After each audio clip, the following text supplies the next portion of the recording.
This is the APC 100VA UPS, uninterrupted power supply. It's the Pro version, and that means it has a couple special features. For example, emulated sine wave, which means that if the power goes out, this box is going to put out the same type of power that comes from the wall outlet, which is going to be the best for your sensitive electronics.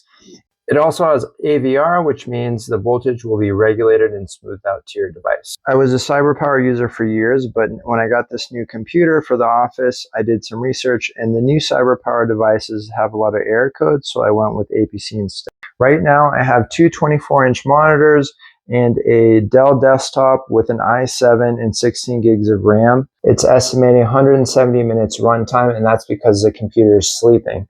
If I move the mouse, and it wakes up, immediately draws more power, and now it's estimating 42 minutes of runtime, 40 minutes of runtime. Now this system is just designed to give you enough time.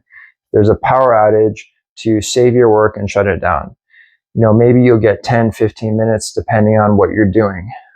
On the backside, you have 10 ports, 6 of which have power and surge protection. These ones here and one over here, and 4 of them are only surge. Then you can also protect your Ethernet plugins. I do not have those connected right now because I moved it up here to show you up close. Also, this is where the battery compartment is. You do need to connect that when you first get started. If the battery dies after a few years, you can replace it without having to buy a new one. A nice feature is that there's a USB-A and USB-C charging port on the front, and it's got this cool display here as well. If you want to ensure your sensitive electronics, computers over $1,000 or high-end routers are protected, this is the way to go.